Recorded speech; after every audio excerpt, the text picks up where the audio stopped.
Do not skip a single second of this video, because what we are breaking down today is one of the most raw, honest, emotionally complex athlete stories to emerge from the Toronto Blue Jays era in years. And it comes not from a reporter digging through sources, not from a leak in the front office, not from an anonymous insider with an agenda. It comes directly from Bichette himself, sitting in front of a microphone in a New York Mets uniform, reflecting on 7 years in Toronto with the kind of unfiltered honesty that most professional athletes save for their retirement press conferences and not their spring training interviews. If you are a Blue Jays fan, a Mets fan, or simply someone who loves baseball and understands the weight of what it means to chase something your whole career and come within a single game of getting it, this story is going to hit you somewhere real. Subscribe to this channel right now, ring that notification bell, and let us go through everything that has just come out, because there is a lot, and none of it is simple. Let us start with the confession that started everything, because it is worth reading slowly and sitting with before we go anywhere else. Bichette, speaking on the Foul Territory TV network in an interview with host AJ Pierzynski, was asked how healthy he actually felt during the 2025 postseason. The question was straightforward. The answer was anything but. Bichette revealed that the knee injury he suffered in late September, the left knee sprain that caused the Blue Jays to leave him off the American League Division Series roster and which had every Blue Jays fan holding their breath for 3 weeks wondering if they would ever see him in a Toronto uniform again, had not fully resolved by the time he got back onto the field for the World Series. He was in the lineup. He was contributing at the plate. He hit .311 in the regular season with 18 home runs and led all of Major League Baseball in hits with 181. His bat was never the question. But everything else, his mobility on the base paths, his range at shortstop, his ability to change direction and explosively cover the kind of ground that a healthy Bichette covers, all of that remained compromised throughout the entire 7-game World Series against the Los Angeles Dodgers. Think about the weight of that for a moment. The Blue Jays lost Game 7 in extra innings. They came within a single inning of ending a 32-year championship drought and delivering the most significant sports moment in Canadian history since 1993. And their starting shortstop, their franchise cornerstone, the player who reportedly told every team that drafted him he wanted to be a Blue Jay and spent 7 years building something that the entire country believed was destined for a championship, was not fully healthy for any of it. He played.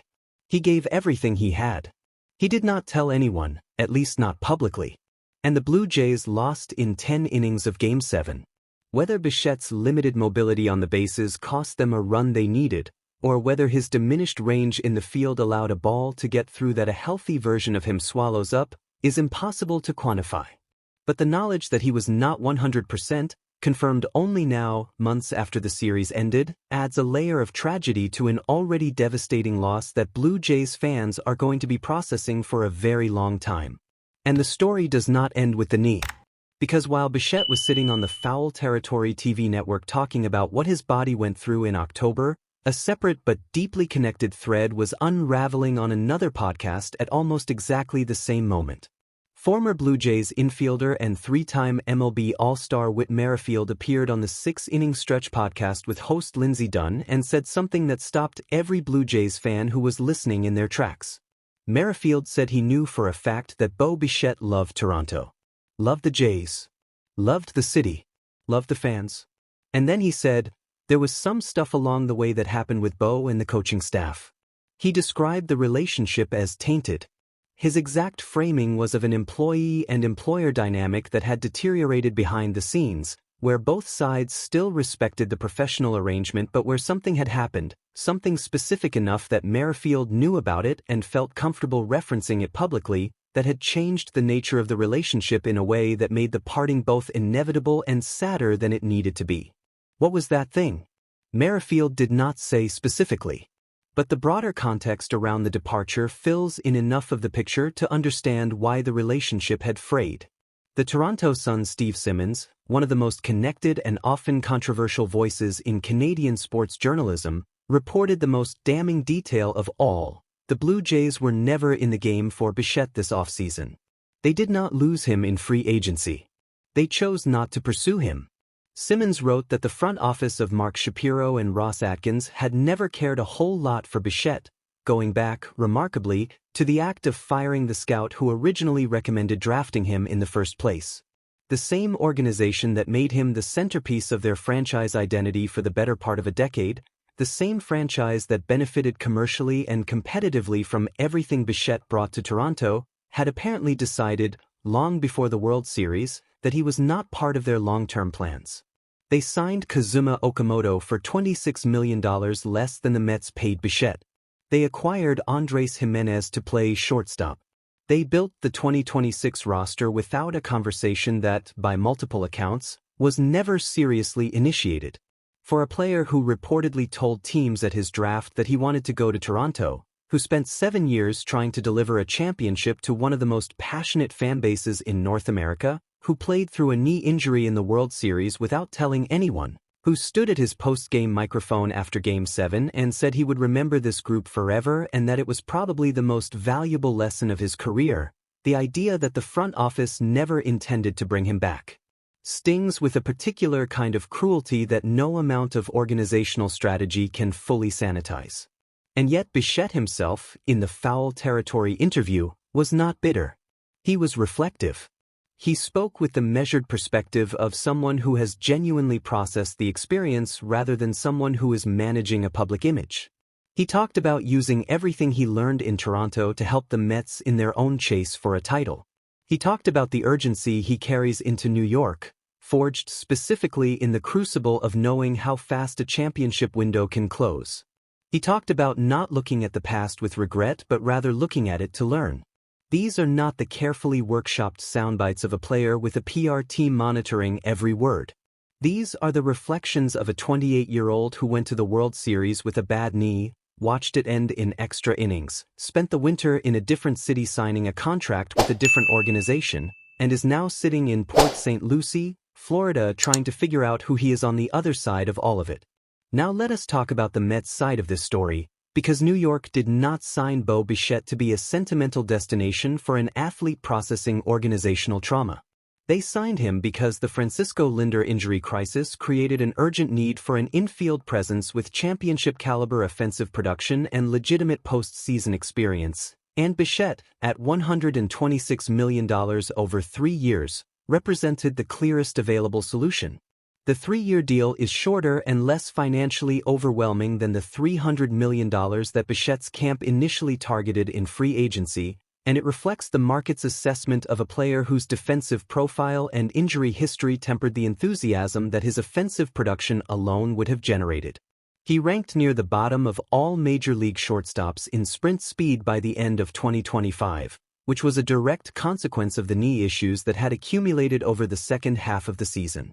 Teams looking at long-term shortstop contracts were unwilling to bet premium money on a player whose speed metrics were already declining at 27 years old.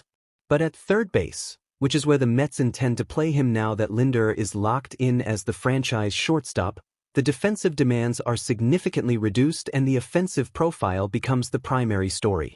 Bichette has been taking ground balls at the hot corner throughout spring training, leaning on the advice of 2 Gold Glove third basemen, one of whom is Gold Glove winner Rafael Devers, for guidance on the positional adjustment. Manager Carlos Mendoza has been characteristically honest about the evaluation process, saying simply that Bichette is working on it and that everything he sees makes him comfortable with the transition. The Mets' projected lineup places Bichette in the middle of the order alongside Juan Soto, Pete Alonso, and Francisco Lindor once he returns, which is a collection of offensive talent that gives Bichette the most run-producing lineup context he has played in since his peak years in Toronto. There is also a detail in his spring training debut that deserves attention, because it tells you something about where his head is. Bichette went 2 for 3 with a walk in the Mets' first Grapefruit League game against the Marlins, adding an RBI that scored 2 runs in a 2-1 loss. His swing looked exactly like what it always looks like when he is healthy and locked in. Short, direct, hard contact to all fields. The calf injury that has kept him on the injured list as of early March is a concerning echo of the injury pattern that disrupted his 2024 season across 3 separate stints on the 10-day IL, and it is the clearest argument for why the Mets' 3-year investment carries more risk than the straightforward talent assessment would suggest. He is now in his 3rd stint on the injured list with a right calf issue across a span of fewer than 24 months. That is not a one-time setback. That is a recurring vulnerability that is going to require careful management throughout a full 162-game season. But here is the part of this story that Blue Jays fans need to sit with specifically, because it reframes the departure in a way that changes how the 2026 Toronto season should be understood. The Blue Jays finished the 2025 World Series 1 run short of ending a drought that had lasted 3 decades. Their starting shortstop was compromised. Their bullpen faltered in the late innings of Game 7. And the front office's response to that near miss was to decide, as they had apparently already decided before the World Series even started, that the player who had been the face of the franchise for 7 years was not part of what comes next. They brought back Max Scherzer. They signed Dylan Cease for $210 million. They acquired Kazuma Okamoto. They traded for Jesus Sanchez. They built a deeper, more pitching-rich version of a team that already went to the World Series. And they chose to do it without the player who led Major League Baseball in hits for the 2nd time in his career and who played through a compromised knee in October because he refused to let his body stop him from being in the lineup when his teammates needed him. Whether that organizational decision proves to be correct will be answered by what happens between now and October. GM Ross Atkins said this week that Vladimir Guerrero Jr. and the young players from the 2025 World Series run represent the players who can help Toronto shatter expectations in 2026, which is both a statement of organizational direction and an implicit endorsement of the decision to move on from Bichette. The Blue Jays have Andres Jimenez and Leo Jimenez and Josh Casevic in various stages of readiness for the shortstop role. They have Kazuma Okamoto and Addison Barger and Ernie Clement filling the infield spots that previously orbited around Bichette. They are a legitimate championship contender and they know it. But there is a specific kind of loss that does not show up on roster evaluation spreadsheets or defensive positioning charts. It shows up in the clubhouse. It shows up in the way a team responds when something goes wrong in the 6th inning of a Tuesday game in August. It shows up in October, when a room full of players needs someone who has already been there and already knows what winning feels like and already understands the difference between a team that plays for a championship and a team that merely talks about it. Bichette knew what that room needed. He had helped build it. He played through a bad knee in the World Series because he did not want to be the reason they fell short. And now that experience, that urgency, that unfinished business he described in his own words, is walking around in a Mets uniform in Port St. Lucie with a calf injury and a point to prove. Vladimir Guerrero Jr., Bichette's teammate and closest friend in baseball, said it with 6 words after the signing was announced: "He is still my brother." Guerrero did not need more words than that. The relationship between those two players, who came up through the Blue Jays farm system together and debuted in the same season and carried the franchise through years of near misses before finally reaching the World Series, is one of the most genuine bonds in baseball over the past decade. And now those two players are on opposite sides of the most important rivalry in the American League East, wearing different uniforms, chasing the same thing from different directions. That is not just a transaction. That is a storyline that is going to define the 2026 baseball season in ways that the spreadsheets and the defensive metrics and the organizational strategy documents never could. Bo Bichette believed he was on a team of destiny in Toronto. He played through a knee injury in the World Series for that belief. He handled the organizational rejection with the dignity of someone who understands that professional sports is a business even when it does not feel like one. And now he is in New York, healthy enough to play, hungry enough to run through walls, and carrying 7 years of unfinished business toward the one thing he never got to touch while wearing a Blue Jays uniform. Now we want everything from you in the comments right this moment. Did Bichette's World Series knee confession change how you remember that 7-game series, and what might have been different if he had been fully healthy? When Whit Merrifield says the relationship between Bichette and the Blue Jays coaching staff was tainted, does that surprise you, or were there signs during the season that something was off behind the scenes? And do you believe the Blue Jays made the right call in choosing Kazuma Okamoto over a $126 million commitment to the player who led baseball in hits last year? Tell us all of it. Smash that like button if you think Bo Bichette comes back to Toronto in a Mets uniform in 2026 and reminds everyone exactly what they let walk out the door. Subscribe to this channel right now because opening day is March 26th and every single development between now and the World Series is going to tell a piece of this story.